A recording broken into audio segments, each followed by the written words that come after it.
Hello students.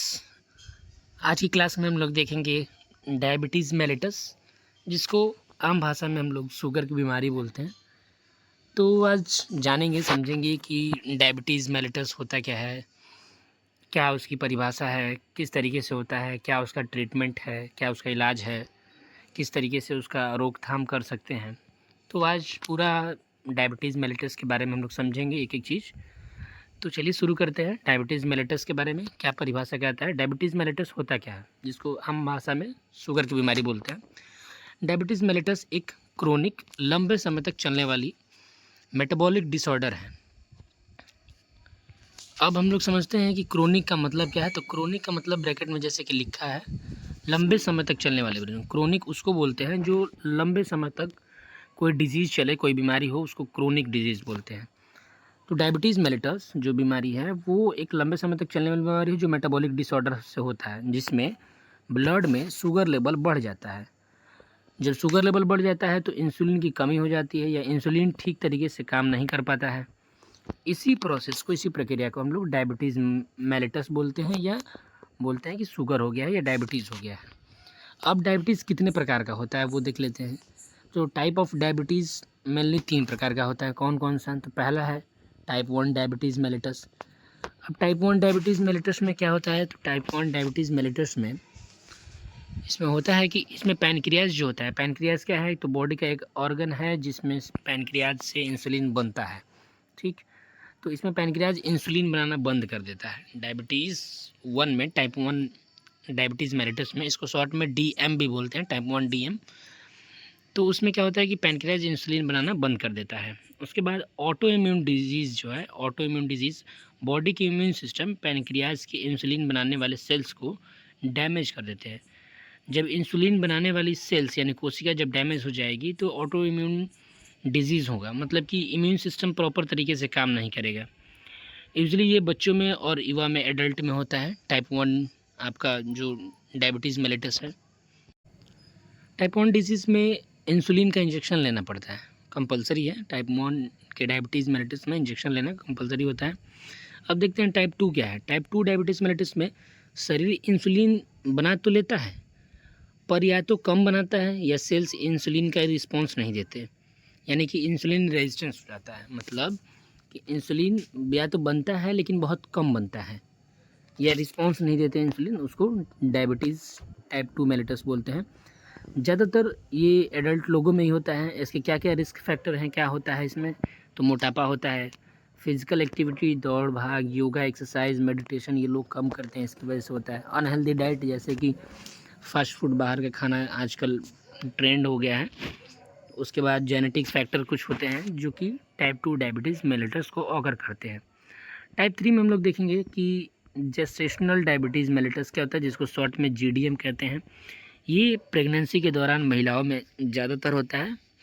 Usually delivery के बाद ख़त्म हो जाता है। नॉर्मल तरीके से देखा जाए तो ये आगे चल के डिलीवरी के बाद ख़त्म हो जाता है। अगर कंट्रोल ना हो तो माँ और बच्चे दोनों को नुकसान कर सकता है। इसको टाइप 3 डायबिटीज़ मेलिटस बोलते हैं, जेस्टेशनल। तो अभी हमने टाइप देख लिया और डिफिनीशन देख लिया कि किस तरीके से काम करता है। अब देखते हैं कि क्या रिस्क फैक्टर है इसके। रिस्क फैक्टर का मतलब कॉज क्या है, किस तरीके से ये होता है। डायबिटीज़ मेलिटस के क्या क्या रिस्क फैक्टर है, वो किस तरीके से होता है। पहला है जेनेटिक फैक्टर, हो सकता है किसी को परिवार में है तो हो सकता है कि आपको भी हो, आपके माता पिता को, परदादा को हो तो हो सकता है कि वो जेनेटिक फैक्टर है, फैमिली हिस्ट्री के द्वारा।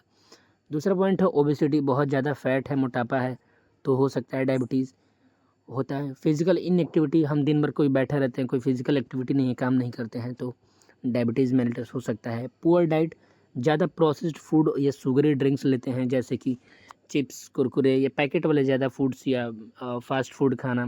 शुगरी ड्रिंक्स में जैसे कि अल्कोहल हो गया, चाहे कोल्ड ड्रिंक्स वगैरह हो गए, ये पुअर डाइट के कैटेगरी में आता है। उसके बाद आपका है हार्मोनल चेंजेस, प्रेगनेंसी में के दौरान हार्मोनल चेंजेस होते हैं, ये कॉज़ कर सकता है। उसके बाद लास्ट पॉइंट है आपका एज, ज़्यादा उम्र में टाइप 2 का रिस्क बढ़ता है। जैसे जैसे उम्र बढ़ती है तो टाइप 2 का रिस्क खतरा बढ़ने लगता है। अब इसी के साथ ये हमने कॉज़ देखा ऊपर। अब ये हम लोग देखेंगे कि सिम्टम्स क्या है, क्या इसके लक्षण हैं, कैसे हम पहचानेंगे कि हाँ टाइप 2 डायबिटीज़ हुआ है। पहला लक्षण है इसका बार बार प्यास लगना, जिसको इंग्लिश साइंस वर्ड में हम लोग बोलते हैं पॉलीडाइप्सिया, बार बार प्यास लगती रहती है। सेकंड पॉइंट है बार बार पेशाब आना, जिसको पॉलीयूरिया बोलते हैं। उसके बाद बहुत ज़्यादा भूख लगना, जिसको पॉलीफैगिया बोलते हैं। ये लक्षण है, सिम्टम्स है कि हाँ डायबिटीज़ हुआ है। अचानक या वज़न घटना, स्पेशली टाइप 1 में वज़न घटता रहता है।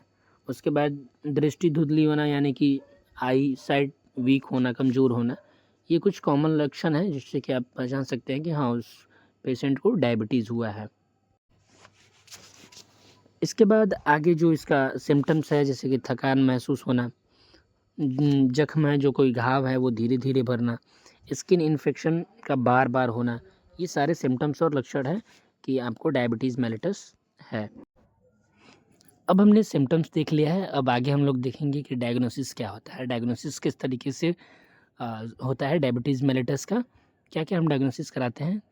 तो पहला पॉइंट है इसमें आपका फास्टिंग ब्लड शुगर।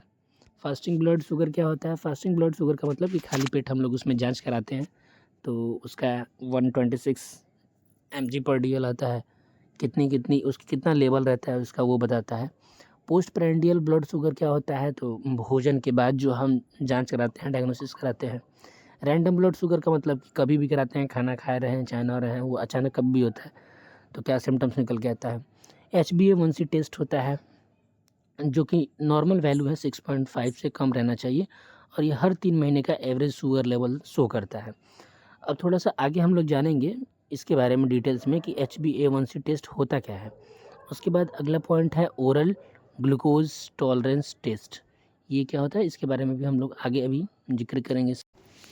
तो अब देखेंगे कि HbA1c क्या होता है, जो डायग्नोसिस में हमने देखा अभी कि HbA1c है क्या, इसके बारे में थोड़ा सा डिटेल में हम लोग जानेंगे। HbA1c का फुल फॉर्म होता है ग्लाइकेटेड हीमोग्लोबिन या ग्लाइकोसाइलेटेड हीमोग्लोबिन। इसी को हीमोग्लोबिन A1c भी कहते हैं। तो HbA1c, जिसका नाम ग्लाइकेटेड हीमोग्लोबिन है, ये है क्या, जो डायग्नोसिस कराते हैं तो ये होता क्या है। तो HbA1c होता है कि हमारे ब्लड में हीमोग्लोबिन जो होता है, जो ऑक्सीजन को ट्रांसपोर्ट करता है, जब ब्लड में ग्लूकोज ज़्यादा होता है तो वो ग्लूकोज हीमोग्लोबिन के साथ जुड़ जाता है। इसी प्रोसेस को, इसी प्रक्रिया को ग्लाइकेशन कहते हैं। HbA1c टेस्ट इस बात को मेज़र करता है, इस बात को बताता है कि कितना परसेंटेज हीमोग्लोबिन ग्लूकोज के साथ जुड़ गया है। ये दिखाता है कि पिछले 2-3 महीने का एवरेज ब्लड शुगर लेवल क्या रहा। अब आगे देखेंगे कि HbA1c टेस्ट क्यों ज़रूरी है, क्यों हम कराते हैं, डायग्नोसिस कराते हैं, क्यों कराते हैं। तो इसमें पहला पॉइंट है आपका कि ये डायबिटीज़ डायग्नोसिस करता है और मॉनिटरिंग करता है, दोनों के लिए यूज़ होता है। ये कितना बढ़ा है इसको मॉनिटर करता है और डायग्नोस करता है। उसके बाद है ये डेली शुगर टेस्ट से बेटर है, क्योंकि ये लॉन्ग टर्म शुगर कंट्रोल बताता है। जो रोज़ाना टेस्ट होते हैं उससे ये बेटर है, क्योंकि ये लॉन्ग टर्म तक के शुगर कंट्रोल को बताता है। तीसरा पॉइंट है कि डॉक्टर HbA1c देख के डिसाइड करते हैं कि ट्रीटमेंट ठीक चल रहा है या नहीं चल रहा है। नेक्स्ट आगे देखें तो HbA1c की कुछ नॉर्मल रेंज दिए गए हैं कि मानक है कुछ उसके कि कितने अगर रहेगा HbA1c वैल्यू, तो माना जाएगा कि ठीक है, नॉर्मल है या रिस्क ज़्यादा है या डायबिटीज़ हो चुका है। नॉर्मल में आपका दिखा रहा है 5.7%। उसके बाद है प्री डायबिटीज़ अगर रिस्क है तो 5.7 से 6.4, और डायबिटीज़ अगर डायग्नोसिस हो गया तो 6.5 के इक्वल या लेस, मतलब कि 7 से कम रहना चाहिए इसकी वैल्यू, रेंज इसका। अब उसी डायग्नोसिस के अंदर एक OGTT वर्ड था, वो क्या होता है उसको समझ लेते हैं, जिसका फुल फॉर्म है ओरल ग्लूकोज टॉलरेंस टेस्ट। तो ये होता क्या है, इस टेस्ट में देखा जाता है कि आपका शरीर ग्लूकोज को कितनी जल्दी और कितना अच्छे से प्रोसेस करता है। इसके लिए पेशेंट को पहले फास्टिंग ब्लड शुगर चेक कराया जाता है, फिर एक मीठा ग्लूकोज वाला ड्रिंक जो कि 75 ग्राम का होता है वो दिया जाता है। उसके बाद फिक्स समय पे, यानी कि 2 घंटे 4 घंटे जो भी फिक्स टाइम है, उसके बाद ब्लड शुगर लेवल चेक किया जाता है। उसी को बोलते हैं OGTT, जिसका फुल फॉर्म है ओरल ग्लूकोज टॉलरेंस टेस्ट। तो अभी हमने देख लिया, इससे पहले हमने क्या क्या देख लिया, डायग्नोसिस देख लिया, सिम्टम्स देख लिया, डिफिनेशन देख लिया कि डायबिटीज़ होता क्या है, क्या क्या उसके सिम्टम लक्षण हैं, किसकी वजह से होता है, कॉज देख लिया। उसके बाद अब हम लोग लास्ट पॉइंट पे चल रहे हैं, अब ट्रीटमेंट देखेंगे कि डायबिटीज़ के क्या क्या ट्रीटमेंट हैं। तो on the basis of types जो डिवाइड किया गया था, कितने प्रकार का डायबिटीज़ होता है, उसके आधार पे हम समझेंगे कि उसके क्या-क्या इलाज हैं। तो टाइप 1 में है कि आपको इंसुलिन का इंजेक्शन या इंसुलिन की थेरेपी लेना कंपल्सरी है, ज़रूरी है। टाइप 2 में क्या है, तो टाइप 2 में आपको डाइट कंट्रोल करना पड़ेगा, मीठा कम खाएँ, ये सब जो डाइट है, फ़ास्ट फूड कम खाएँ। उसके बाद रेगुलर एक्सरसाइज़ करनी पड़ेगी। ये ट्रीटमेंट है टाइप 2 के डायबिटीज़ मेलिटस का। उसके बाद वेट लॉस करना होगा। वेट लॉस करेंगे तो उसके बाद आपका है ओरल हाइपोग्लाइसेमिक ड्रग, या आप मेडिसिन यूज़ कर सकते हैं, मेडिसिन ले सकते हैं टाइप 2 में, जैसे कि मेटफॉर्मिन, सल्फोनायुरियाज एटसेट्रा, ग्लिम्पेराइड, ये सब आता है, ओरल हाइपोग्लाइसेमिक ड्रग है। सीवियर केसेस में इंसुलिन भी दिया जाता है, मतलब अगर केसेस ज़्यादा सीवियर है, बढ़ गया है, क्रोनिक हो गया है, तो उसमें आप इंसुलिन का इंजेक्शन या इंसुलिन दिया जाता है। उसके बाद टाइप 3 था जो जेस्टेशनल, उसमें भी डाइट कंट्रोल, एक्सरसाइज और कभी-कभी इंसुलिन दिया जा सकता है। अब लास्ट देख लेते हैं प्रिवेंशन। प्रिवेंशन क्या है? प्रिवेंशन का हिंदी शब्द होता है रोकथाम। कैसे उसको रोक सकते हैं, कैसे? तो उसमें हेल्दी बैलेंस डाइट ले सकते हैं, रेगुलर एक्सरसाइज करें, वज़न कंट्रोल में रखें और स्मोकिंग और अल्कोहल को अवॉइड करें, ना लें तो बेहतर है। Sugar, blood time to time checkup कराते रहें, फैमिली हिस्ट्री में ना हो। ये सारे प्रिवेंशन है, रोकथाम है, ताकि हम डायबिटीज़ को कंट्रोल कर सकते हैं।